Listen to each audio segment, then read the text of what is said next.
niyo na ba ang 2025 senatorial interviews moderated by Boy Abunda? Samot-saring kaalaman at perspektibo kung paano maglingkod, kung paano aangat ang bansa, kung paano susulong. At ito na, eleksyon na! May listahan ka na ba ng mga senador na sa tingin mo ay nararapat maluklok sa pwesto? At para sa mas malalim na pagkilala, magbalik tanaw tayo. Ano ang kanilang paniniwala at ideolohiya?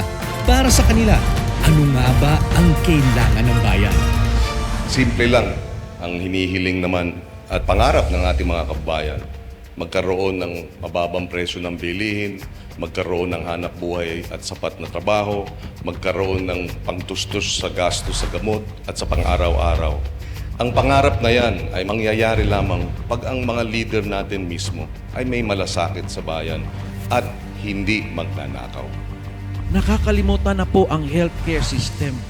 Ang PhilHealth, konti lang ang nabibigay. Kulang-kulang ang tulong para sa kalusugan.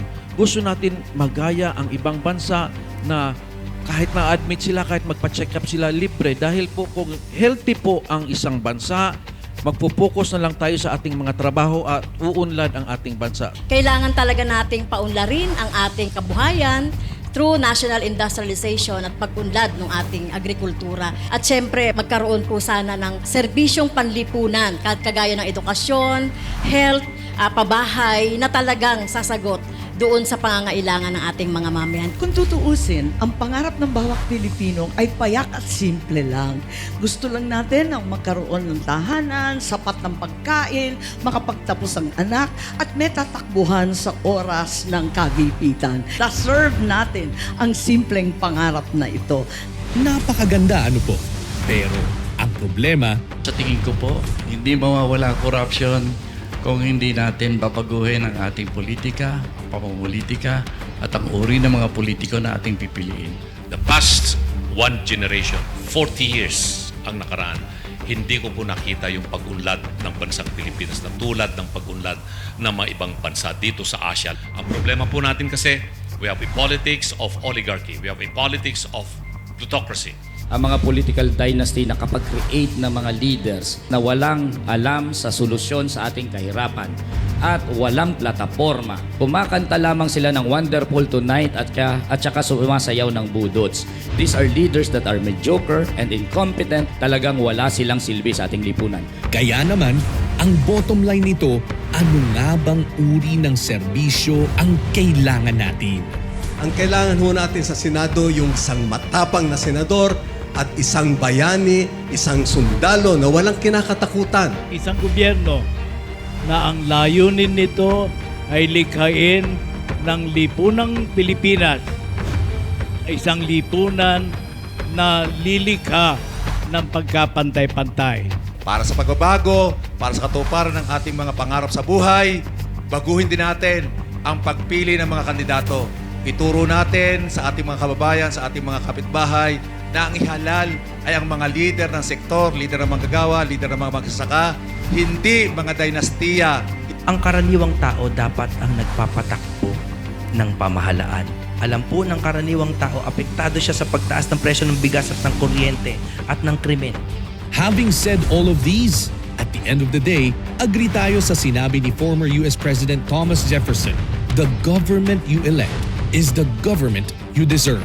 Kaya ito ang panawagan. Ako po'y umaapela sa COMELEC.